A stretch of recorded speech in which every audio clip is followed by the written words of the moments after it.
Dear colleagues, welcome to the fourth and last session of the seminar series História da Saúde e da Medicina, organized by Helena da Silva and Alexandra Marques. I would like to thank both of them for their kind invitation to present my research in this seminar. Unfortunately, given the present situation of confinement and quarantine, the seminar cannot be made at the University Nova of Lisbon as originally intended. So we are doing this video seminar. The topic of my seminar has also been changed after discussing with Helena da Silva. We saw that it was more convenient and interesting given the present situation to talk about epidemics, pandemics, quarantines, etc. So I have a personal, so the title of my seminar now is The Rise of Air-borne Pandemics, Ricardo Jorge and the New Theory of Plague, 1899-1949. I have a personal interest in the history of epidemics and quarantines. I have done some research in the last years, and also I am now responsible or the head of the so-called Quarantine Studies Network, which is an association of international scholars founded in 2014 to promote the interdisciplinary perspectives on quarantines. So we have organized two meetings in 2014 in Malta, 2018 in Mallorca, and now we had the third one scheduled in Lisbon for the end of May of this year. So it will probably have to be postponed to a later date. But anyway, the first meeting led to this publication in 2018, Mediterranean Quarantines, Space, Identity, and Power. So, as I said, there's a personal interest in the subject of quarantines, epidemics, pandemics, but also I think historians of medicine and public health, we now have an obligation to contribute to society with our experience of research, with our expertise, to bring some light on this present situation with the COVID-19 pandemic. So we have to, we have a duty to society, and this seminar is another contribution to this, as I have seen colleagues around the world doing their best to provide answers and to bring some light to this, to the present situation.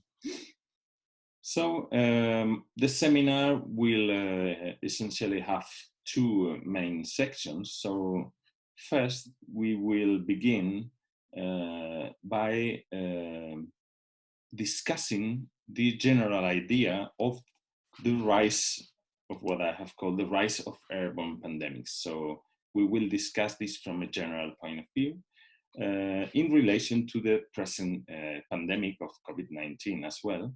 And then we will analyze this with a particular case study in the second part of the seminar, which is the work of the Portuguese doctor and hygienist Ricardo Jorge on plague in the first half of the 20th century.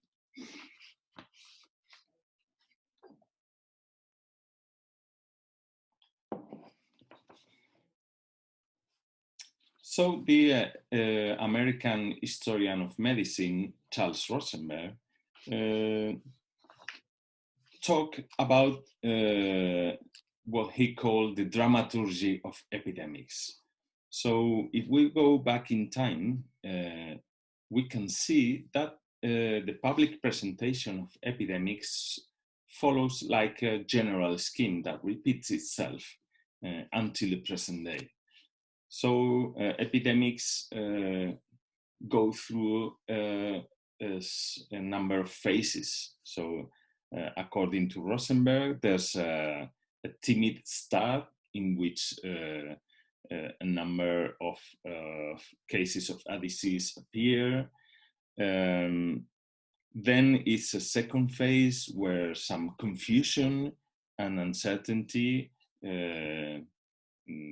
exists with regard to the existence of a real epidemic and a real threat to society. And then there's a third phase of the full effect of a quarantine and the shock for the population, the panic. And then there's a final phase in which the epidemic finally disappears, more or less abruptly. So in a sense, this general scheme, this general dramaturgy repeats itself from centuries ago. But at the same time, every epidemic is different from the other. So because an epidemic appears in a particular historical period and in a particular society, and as each particular historical period and society are different from the others, so the expression of the epidemic is different. It is not only that, it's we have to take into account the fact that every epidemic depends also on the biological nature of the causal agent of the disease. So it is not the same that an epidemic is produced by a virus or by a bacteria, because this will condition a lot of facts. So the speed of transmission, the damage caused to the body, the clinical expression of symptoms, and ultimately the mortality, the higher or lower mortality and morbidity of the disease. So this reflection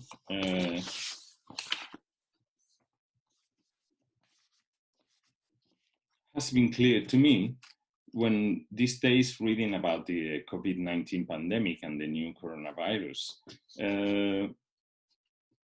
Many things are still badly known about the disease and the virus, but most researchers have agreed that the virus is very easily communicable from person to person.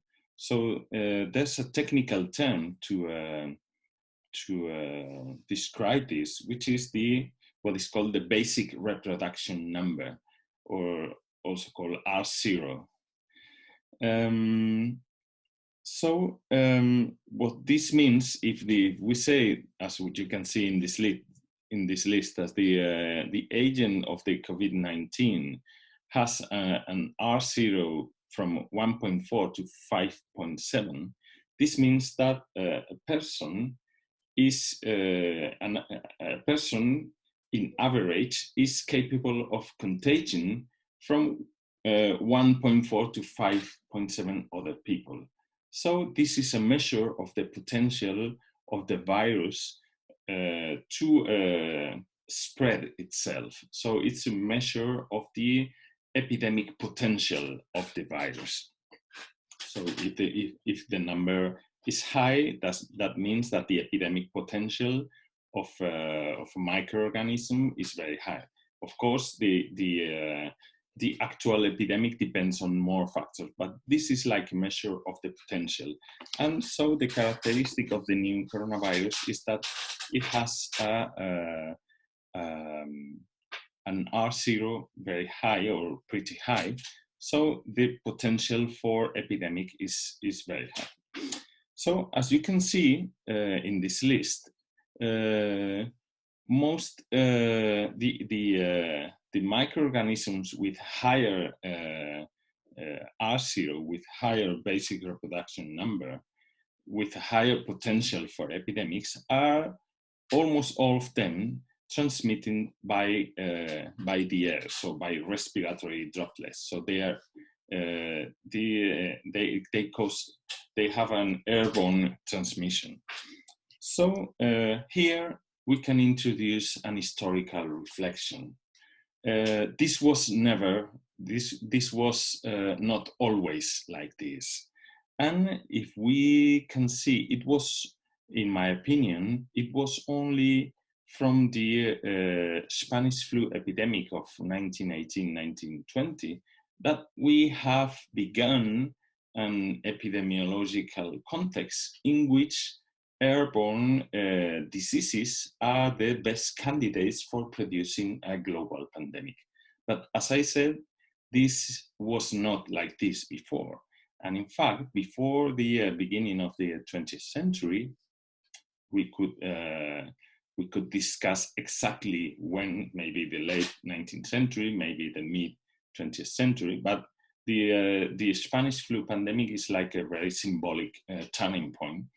So before the Spanish flu, the global pandemics were not pandemics of airborne diseases, but they were mostly other kinds of diseases. So as we can see here, the European Center for Disease Prevention and Control has these 5 types of,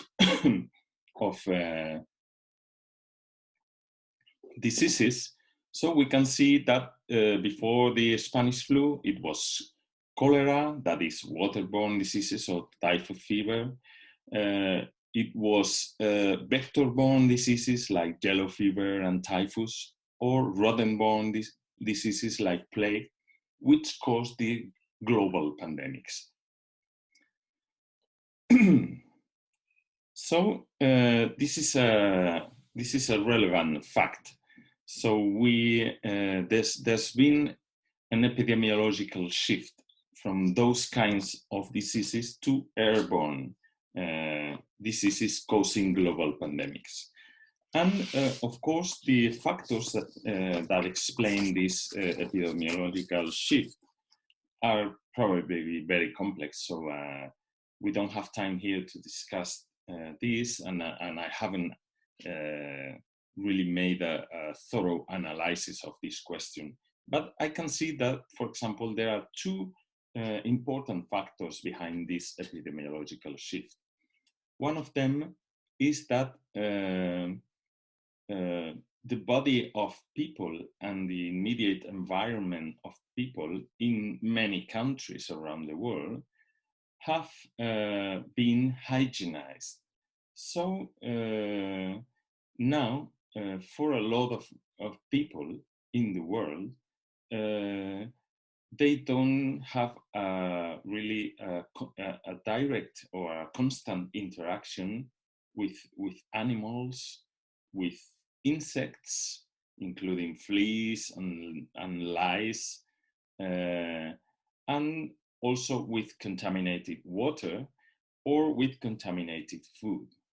So this has been like a big change for many people around the world. So that's one thing. And the other thing is, or the second factor behind this epidemiological shift we are referring to, is that the population in the world has really exploded in numbers from the beginning of the 20th century.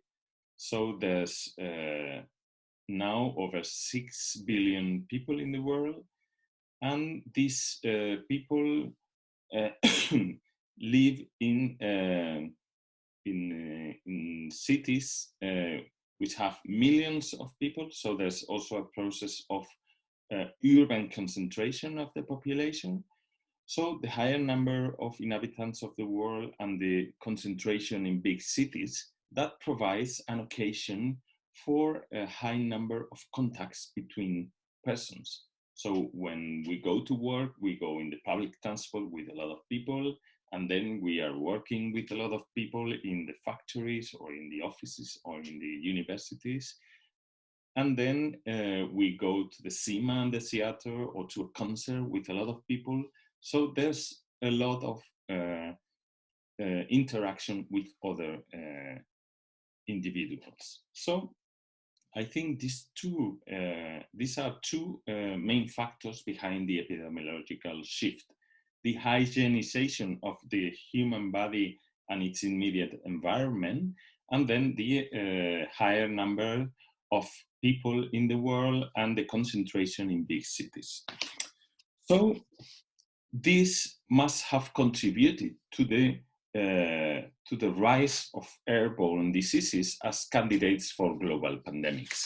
And now, for example, if you read this report that was produced last year by a so-called Global Preparedness Board, which was a reunion of experts from the World Health Organization and the International Monetary Fund, this report warned about the probability of a global pandemic, and systematically the candidate for this were airborne diseases or airborne causal agents.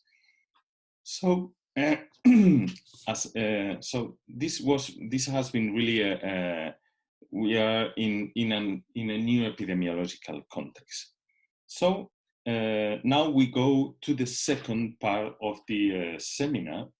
We have reached the point when we go to the case study, and what I try to show in this seminar, or my idea, my hypothesis in this seminar, is that the new epidemiological context not just brought about this new, the hegemony of this new kind of diseases, but also transform the old ones. So transform the plague and cholera and typhus, etc. Transform the diseases and therefore transform the scientific understanding of these diseases. And this, for example, would have happened with plague. So that's my case study. And when the third plague pandemic began at the late 19th century, so apparently it had started in the 1850s, but from 1893, plague began to spread around the world from Hong Kong. So the third plague pandemic was soon seen as different from the old pandemics. For example, from the Black Death, the second plague pandemic, starting in the 14th century until the 18th century, and from the pandemic of the 6th century, what is called the Justinian plague. So it was seen as fundamentally different. So on the one hand, the spread of plague in the third pandemic was faster, and it really reached the world. So it was a global pandemic. But at the same time, it seemed to be less aggressive, and the mortality, the total mortality and the spread, the geographical spread in a given country or region was really lower. So in relation to this new expression of plague, a number of researchers around the world tried to understand the disease in a different way from what was determined originally, but the contributions of Alexander Yersin, who discovered the Yersinia pestis, the bacteria that caused the disease, and Paul Simon, who postulated the role of rats and the rat fleas in the transmission of the disease. So this was the original theory of the disease, but then once the plague, the third plague pandemic lasts in time, there are a number of researchers that began to question this. And that's where the Portuguese hygienist Ricardo Jorge enters the stage. So he was one of those who began to try to understand plague in a different way. So that's what we are trying to analyze in this second section of this presentation.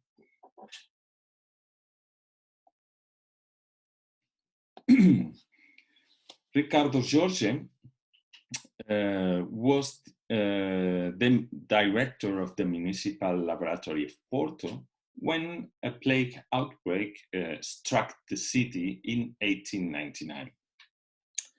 So he really acquired a direct experience of plague, and he really, in this his first experience of plague, he really subscribed the theory and the findings that had been produced some years before. So, for example, he isolated the Yersinia pestis, so the causal agent that had been discovered by the Pastorian researcher in Hong Kong in 1893. And then he also subscribed the transmission of the disease by rats, and more precisely by the flea of the rats, the Xenopsila chaopis. So Jorge subscribed this theory of plague, and then he took measures, which were very drastic measures, including the establishment of a sanitary cordon around the city of Porto for a number of months. In the end, the Porto outbreak was not really so severe, because there were 320 cases of plague with 132 deaths. So it was really not very important in numbers. So here you have a picture of the sanitary cordon around Porto, which was enforced for several months. So the drastic measures taken by Jorge obliged him to leave Porto. There were also other measures, not just the sanitary cordon. There was an active disinfection and isolation of cases, diagnostic with the in laboratory, the inoculation of anti-plague serum, which was produced. Which had been produced for the first time in the Pasteur Institute of Paris in the mid 1890s, etc.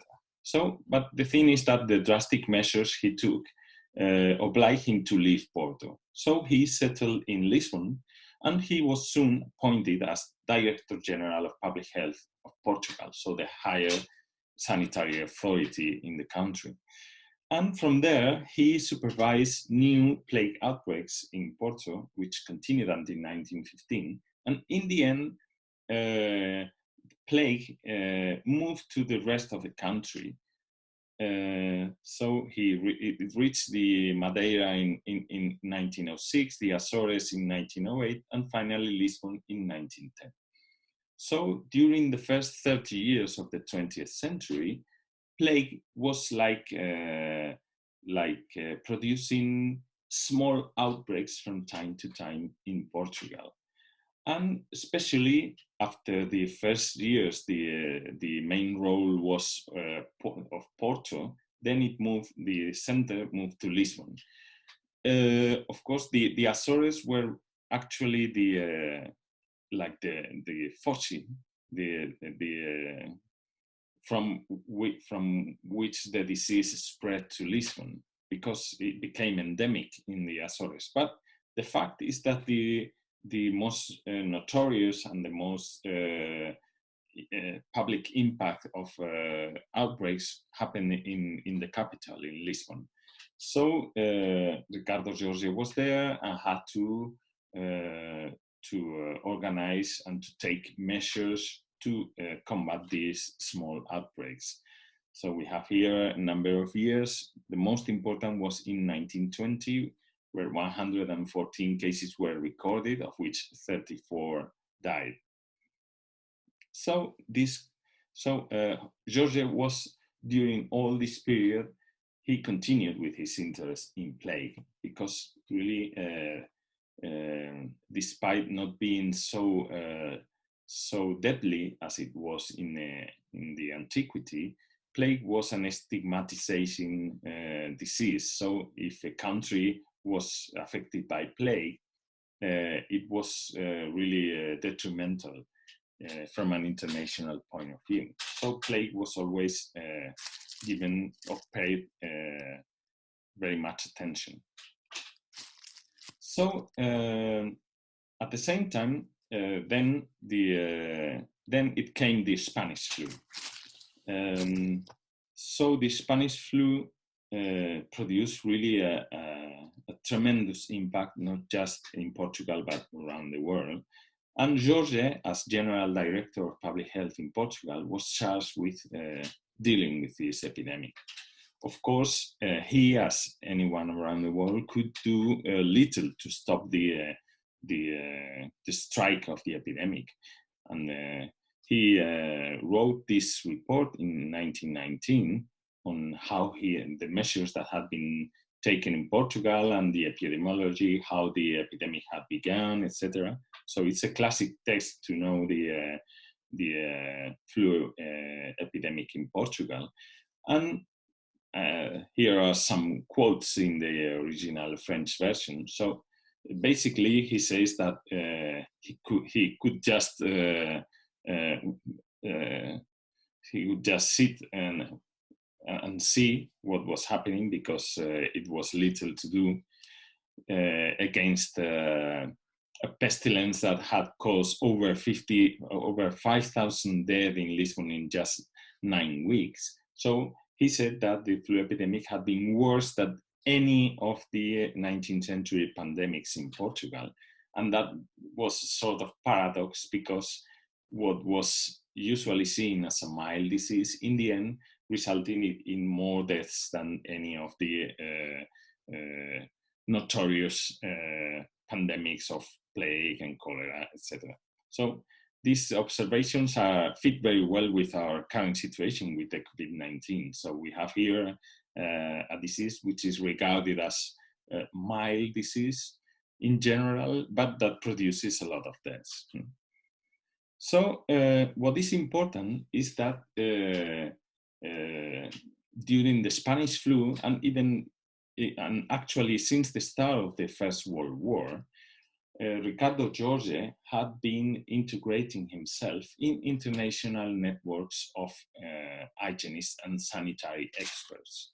So since 1912, he was the Portuguese representative, the Portuguese delegate at the Organización Internacional de Higiene Publique, which was the only international sanitary organization. Together in America existed, of course, the Pan American Health Organization, but in Europe it was this one.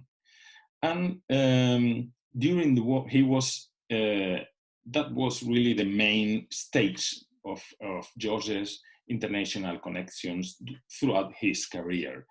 So he remained there for a lot of time. He was a member of the permanent committee, which discussed specific topics, and that's where he entered in relation with a number of prestigious international hygienists, for example, the British George Buchanan or the French Jules Colombani. We will talk about them later. Jorge was very close more to the French and British experts. And that had to do with the war, of course, because Portugal sided with the Allies during the First World War and eventually became a belligerent in the war. So, for example, Jorge was also a member of what was called the Sanitary Commission of the Allied countries since 1916. And actually, this text on the flu, it was a report for this Sanitary Commission of the Allied countries. And this Sanitary Commission was the embryo of what would later become the Health Organization of the League of Nations, which was created already in the 1920s. So Jorge was also there. He was a delegate of the OIHP in this new organization. So he was very well connected internationally. And as a result of many years of work in this Organisation Internationale d'Hygiène Publique in Paris, he produced a main contribution in his career on plague in 1926. This book, what was called Le Pestilence et la Convention Sanitaire Internationale. This was like a compilation of the reports he had presented at the Paris organization in the past years before a new international sanitary conference was held in 1926. So that this was like a sort of preparatory text for himself and for others. And it is here we can see how he had gone back to plague as an interest of his work, sanitary work, but he had changed his views on the disease. And he now was paying attention to some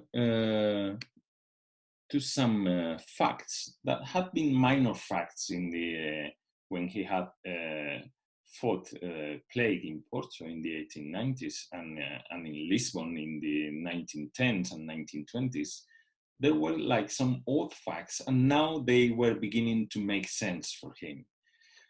And he realized that in these epidemic outbreaks, there had been episodes of pneumonic plague.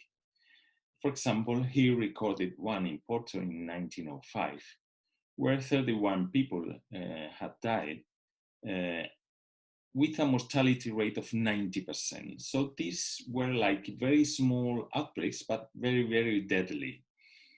And this had also happened in the Azores, where the disease, the plague, had become endemic there, but from time to time there were epidemic outbreaks, and they were very deadly because they were mostly episodes of pneumonic plague. So Ricardo Jorge, after the First World War, begins to focus on pneumonic plague. For him, what is interesting in plague is pneumonic plague.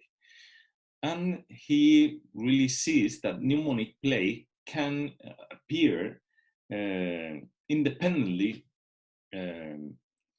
of the classic bubonic plague. Not independently, but it is like a different phenomenon.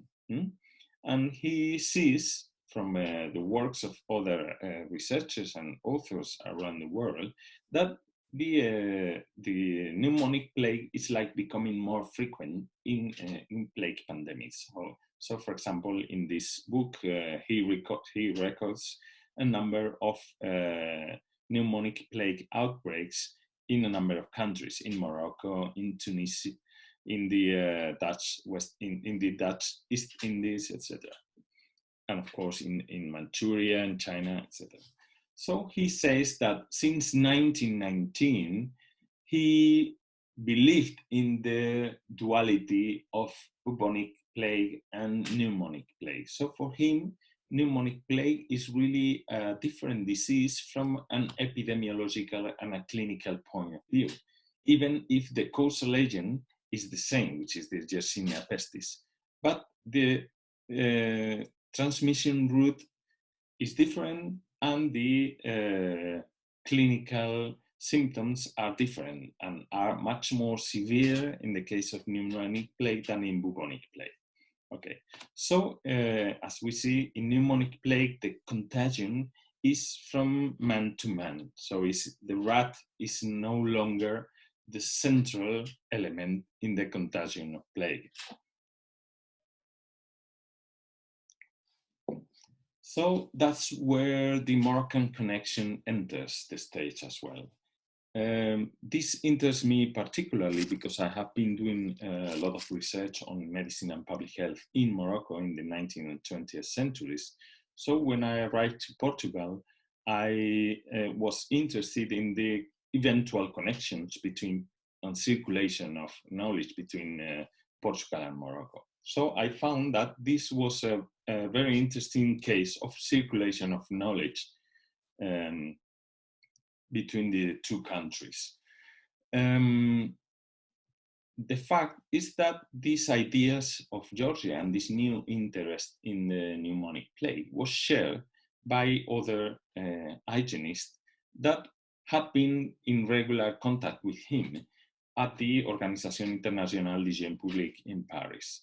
So here we find that, for example, Jules Colombani and Maurice Gaud, they, after the First World War, they are appointed as representatives of French Morocco in this international organization. So Morocco, since 1912, had been divided in a French protectorate and a Spanish protectorate. So the French protectorate began to organize public health, and these two French doctors are like the higher authorities there. Especially Jules Colombani is regarded as the organizer of public health in the French protectorate. So he is also the representative of French Morocco in Paris, in this international organization with Maurice Gaud. Maurice Gaud was like the right hand of Colombani in the public health department, and eventually replaces himself when he retires.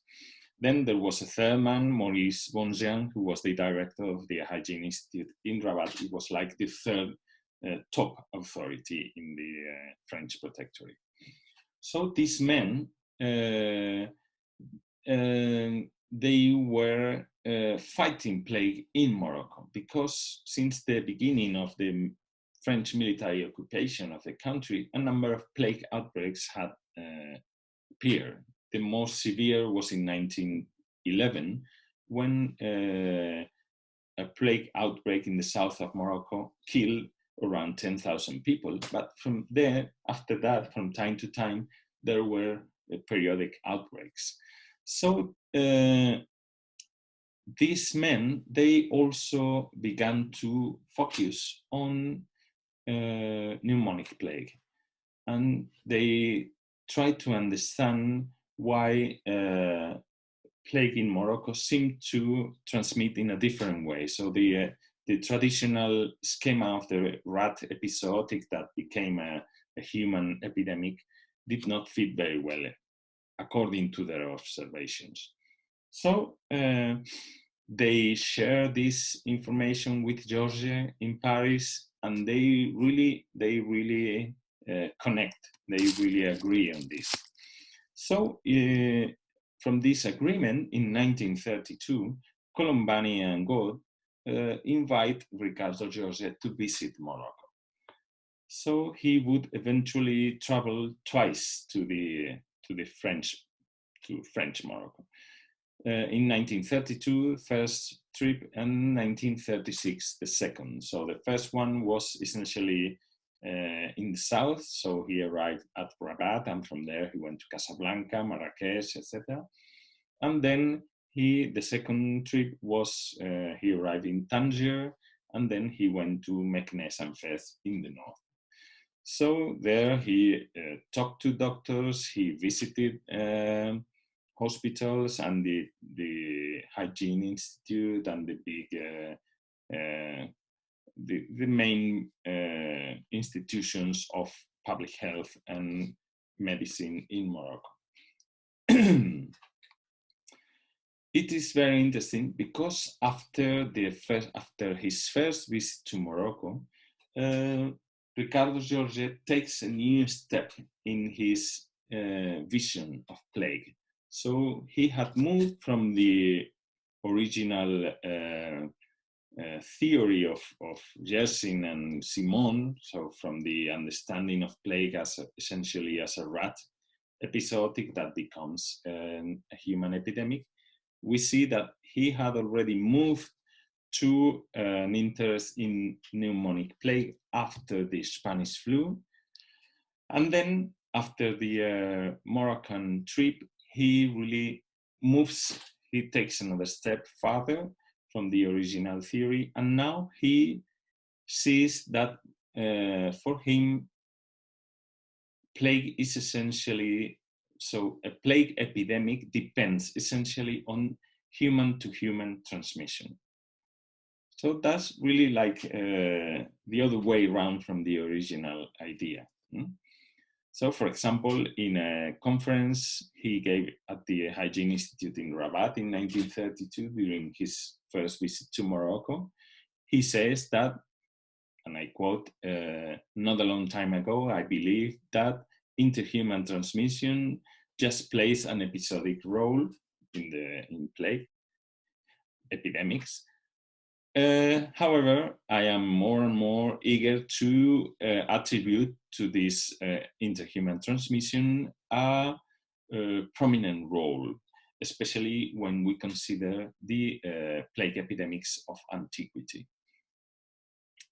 So these ideas, they were integrated in a second book he published, probably his most important study on plague, which was called Summa Epidemiologica, 1933, just after returning from Morocco. And there he says that in all, as I have these quotes, he says that in the epidemics of antiquity, the interhuman transmission played a considerable role, if not a dominant one, or even an exclusive one. So he says that in the epidemics in the Black Death and in the Justinian plague can only be explained if we put human-to-human transmission at the center of epidemics. So that was really a revolutionary idea. And really at this time, not a lot of researchers and hygienists share these ideas. So he will express them as well in a later book, La Peste Africaine, 1935, also more ideas in this. So it is interesting because the visit to Morocco, or the two visits to Morocco, especially the first one, they have an effect on Jorge. So he now focus on interhuman transmission. But we have to think that he worked only on an epidemiological basis. So neither him nor anyone in Portugal had the means to prove this in the laboratory with experimental research. So this was a conclusion Jorge reached from reading, of course, a lot of scientific publications, but also from an epidemiological point of view. But then it is in French Morocco, there were institutions that were capable of doing this laboratory research. For example, since the early 1930s, so-called a Pasteur Institute had been opened up in Casablanca. And there were two researchers, Georges Blanc, who was the director of the Pasteur Institute, and Marcel Balthasar, who really began to work on this, on plague, and try to prove the centrality of human-to-human transmission. So they eventually became one of the main contributors to this shift in the theory of plague. So they produced, and this arrived especially through a series of papers they published during the 1940s. So in the end, as I quote here from another book on plague, Blanc and Balthasar, although admitting the role of the rodent fleas as initiators of all plague manifestations, reached the conclusion that there were no epidemics or endemo-epidemics of plague without interhuman transmission, in which the principal role is played by human ectoparasites. So Blanc and Balthasar, they focused their research on the human flea, Pulex irritans, as main agent of transmission of the disease from man to man. So for them, there was no plague epidemic without interhuman transmission. And this interhuman transmission was mostly caused, or was mostly due to the human flea, and then in a smaller part to respiratory droplets. So plague was in part an airborne disease, and in any case, it was an interhuman disease, so it was transmitted from person to person. So as we can see, this has been a complete transformation of plague. And Blanc and Balthasar, they and other French researchers, Pastorian researchers after them, they all acknowledge Ricardo Jorge as a precursor in this in their research. So they agreed that he had been one of the first to propose the idea of this centrality of interhuman transmission. So, but they were the ones to do this, both in the Pasteur Institute in Casablanca, and later when Balthasar moved to Iran, to the Pasteur Institute in Tehran, so he continued research there. So it is Pastorian science that finally provides the scientific proof for this, while Jorge had only epidemiological evidence for his views. But in any case, as we see, he had made a relevant contribution. So just to conclude our presentation.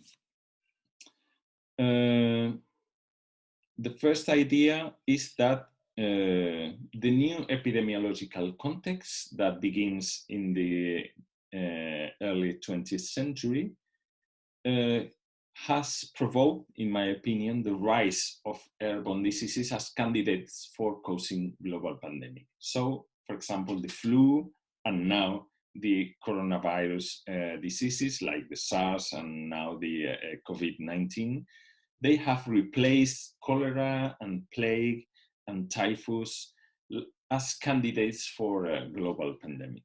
And this is because there's a new epidemiological context with, for example, the fact of the explosion of the world population and the concentration of this population in big cities, and also because of this hygienization of the body and of the immediate environment of people. So that's like the general idea. But this, in my opinion, has also changed the expression of other diseases, for example, of the plague, and has changed the expression and has also changed the understanding of the disease. So the third plague pandemic was less deadly than the old pandemics of the Middle Ages, and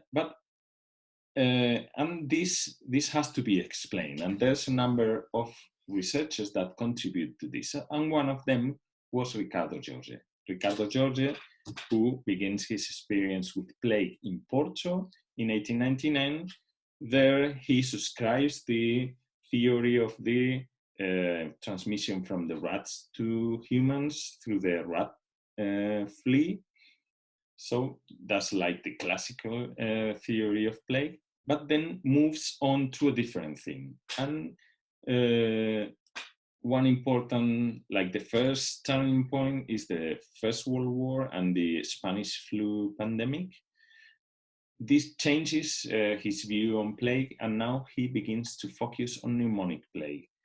So for him, pneumonic plague is the key of plague epidemics. So that's the first step. And then the second step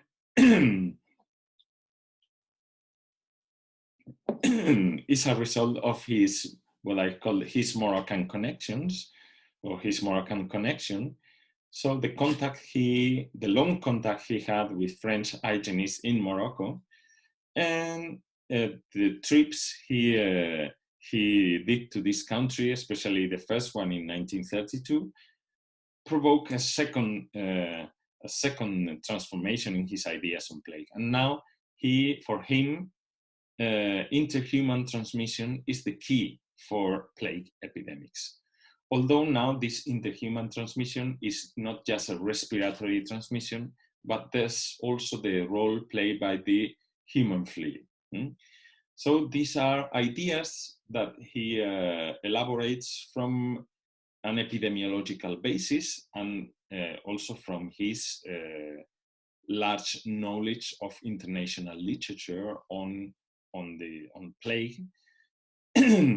But these ideas will be proved experimentally in French Morocco.